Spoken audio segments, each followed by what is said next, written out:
নমস্কার বন্ধুরা, বাঙালি সেরা হেসেলে সবাইকে স্বাগত। আজকের পটল দিয়ে দুর্দান্ত স্বাদের একটা নতুনত্ব রেসিপি শেয়ার করতে চলেছি। একঘেয়েমি পটলের স্বাদ ভালো না লাগলে একবার কিন্তু এই রেসিপিটা বানিয়ে দেখতে পারেন, খেতে অসম্ভব ভালো হয়। আর এটা ভাত ছাড়াও রুটির সাথেও কিন্তু অপূর্ব লাগে। তাহলে আসুন এবার রেসিপিটি আমরা শুরু করি। তো এখানে আমি প্রায় 300 গ্রাম পরিমাণে পটল নিয়ে নিয়েছি।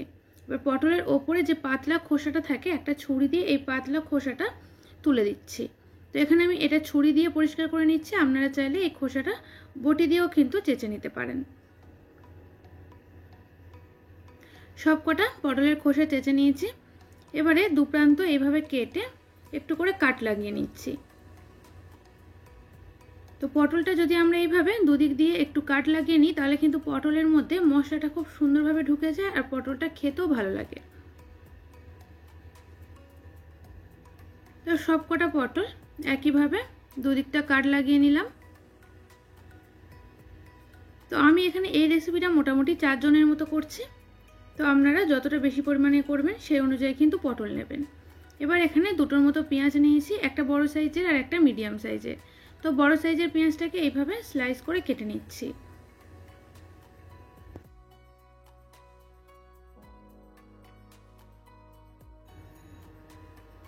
তো এবারে এই মিডিয়াম সাইজের পেঁয়াজটা নিয়ে নিলাম, নিয়ে এটাকে 4 ফালি করে কেটে নিলাম। নিয়ে দেখুন পেঁয়াজের মধ্যে এই যে পার্টগুলো আছে, এই পার্টগুলোকে এইভাবে সেপারেট করে নিতে হবে।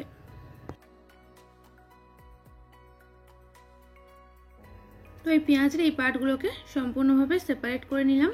তো এবারে একটা মশলার পেস্ট তৈরি করে নিতে হবে। তার জন্য প্রথমে এখানে একটা মিক্সিং জার নিয়ে নিয়েছি। নিয়ে এর মধ্যে দিলাম 5 থেকে 6 কোয়ার মতো রসুন আর দিলাম দুটোর মতো কাঁচা লঙ্কা। যদি ছোট কোয়া হয় তাহলে কিন্তু একটু বেশি দেবেন। এর মধ্যে দিলাম হাফ চা চামচ পরিমাণে ধনের গুঁড়ো, হাফ চা চামচ জিরের গুঁড়ো, লাল লঙ্কার গুঁড়ো দিয়ে দিচ্ছি স্বাদ মতো। লঙ্কার গুঁড়োটা কিন্তু অবশ্যই আপনাদের টেস্ট অনুযায়ী দেবেন।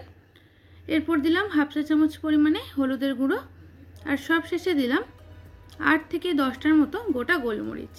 সামান্য একটু জল দিয়ে দিলাম, দিয়ে ভালো করে মশলার একটা পেস্ট তৈরি করে নেব।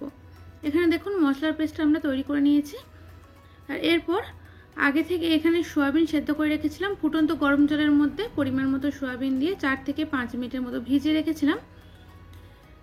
তো এইবারে গ্যাস অন করে কড়াই বসিয়ে কড়াইতে দিয়ে দিলাম 2 চা চামচ পরিমাণে সর্ষের তেল। তেল ভালো মতো গরম হয়ে গেছে। এবার এর মধ্যে পটলগুলো দিয়ে পটলগুলোকে ভেজে নিচ্ছি।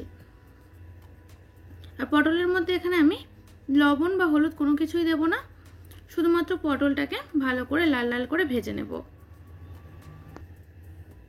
তো এটাকে চাইলে আপনারা একটু হালকা করে ঢাকা দিয়েও ভেজে নিতে পারেন, তাতে করে কিন্তু পটলটা খুব সুন্দরভাবে সেদ্ধ হয়ে আসে। তো এখানে দেখুন পটলটা কিন্তু কালার চেঞ্জ হতে শুরু করেছে। এবার এটাকে একটা অন্য পাত্রে তুলে রাখবো। তো কড়াইতে অল্পই পটল ভাজা তেল রয়ে গেছে, এই তেলের মধ্যে দিয়ে দিলাম সয়াবিন। তো রান্নাটা যেহেতু অল্প পরিমাণ তেল দিয়ে করছি, সেজন্য সয়াবিনটা কিন্তু আর এক্সট্রা তেল দিয়ে ভাজলাম না। তো সয়াবিনেরও কালার চেঞ্জ হতে শুরু করেছে, এটাকেও তুলে রাখছি।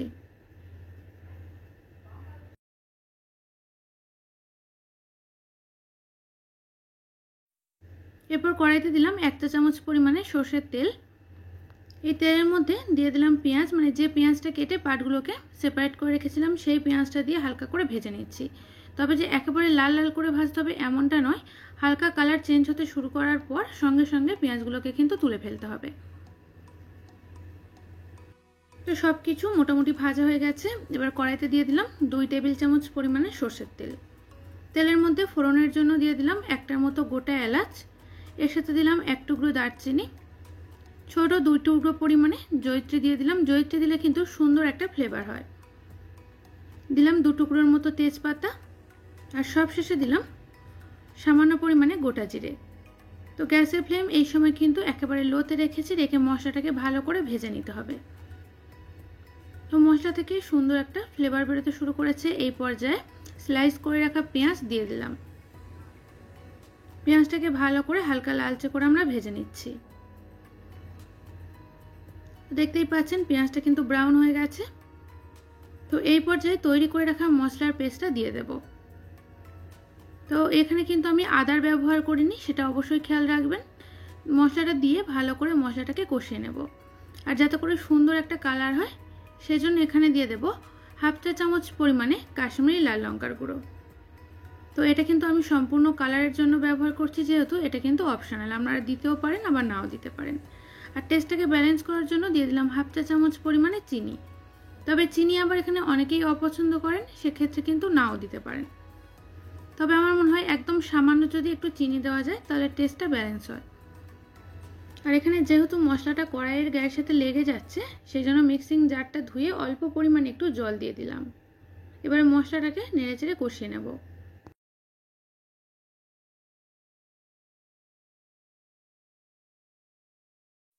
তো মশলা থেকে তেল ছাড়তে শুরু করেছে। তো এইবার এখানে দিয়ে দিলাম 1 টেবিল চামচ পরিমাণে টমেটো কেচাপ। তো এই রান্নায় টমেটো কেচাপটা দিলাম, এতে করে কিন্তু রান্নার স্বাদটা একেবারে অন্যরকম হয়ে যাবে। তো টমেটো কেচাপটা দিয়ে কিন্তু খুব বেশিক্ষণ নাড়াচাড়া করে যে ভেজে নেব এমনটা নয়, সামান্য একটু হালকা হাতে নেড়ে চেড়ে নিলাম। এরপর ভেজে রাখা সয়াবিন আর পটলটাও মশলার মধ্যে দিয়ে দিলাম। দিয়ে গ্যাসের ফ্লেমটাকে একেবারে লো করে দিয়েছি, দিয়ে ভালো করে মশলার সাথে পটল আর সয়াবিনটাকে আমরা কষিয়ে নেব।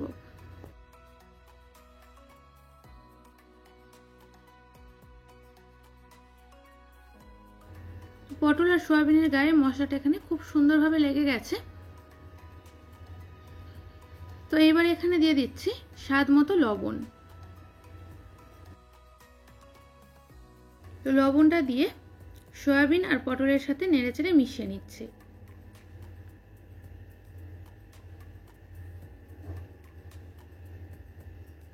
আর এইবার এখানে দিয়ে দিচ্ছি পরিমাণ মতো জল। মোটামুটি এখানে আমি মেজারিং কাপের 1 কাপ পরিমাণে জল দিয়ে দিলাম। খুব যে ঝোল ঝোল হবে সেই রকমভাবে কিন্তু আমি এটা রান্না করব না, তো অল্প ঝোল যেহেতু থাকবে সেজন্য আমি মেজারিং কাপের 1 কাপ পরিমাণে জল দিলাম। এরপর ঢাকা চাপা দিয়ে গ্যাসের ফ্লেমটাকে মিডিয়ামে রেখে 5-6 মিনিটের মতো ফুটিয়ে নিলাম। তো 5-6 মিনিট পর ঢাকনাটা খুলে নিয়েছি। তো একবার ভালো মতো করে নেড়ে চেড়ে নিলাম। পটলটাও কিন্তু ভালো মতো সেদ্ধ হয়ে গেছে। তো এবারে এই পর্যায়ে যে পেঁয়াজটা আমি ভেজে তুলে রেখেছিলাম সেই পেঁয়াজটা দিয়ে দিলাম। তো পেঁয়াজটা এই সময় দিচ্ছি, পেঁয়াজটা যদি আরও আগে দিতাম তাহলে কিন্তু পেঁয়াজটা একেবারে গলে যেত। তো পেঁয়াজটা দিয়ে নেড়েচেড়ে মিশিয়ে নিয়ে ঢাকা চাপা দিলাম আবারও ফের 2 মিনিটের মতো। তো 2 মিনিট পর ঢাকনাটা খুলে নিয়েছি। তো দেখতেই পাচ্ছেন ঝোল কিন্তু অনেকটাই কমে গেছে। তো এই রান্নায় ঝোলটা যদি এই রকম থাকে তাহলে খেতে কিন্তু আরও বেশি ভালো লাগে। সবশেষে দিলাম অল্প পরিমাণে গরম মশলা গুঁড়ো। গরম মশলা গুঁড়োটা দিয়ে নেড়েচেড়ে একবার মিশিয়ে নিচ্ছি। আর এইবারে দিচ্ছি সামান্য পরিমাণে ধনেপাতা কুচি। ওপর থেকে সবশেষে একটু ধনেপাতা কুচি ছড়িয়ে দিলে স্বাদটা কিন্তু বেশ ভালো লাগবে। তবে অনেকেই আবার পটলের এই রান্নায় ধনেপাতা কুচিটা খুব একটা পছন্দ করেন না, সেক্ষেত্রে কিন্তু নাও দিতে পারেন।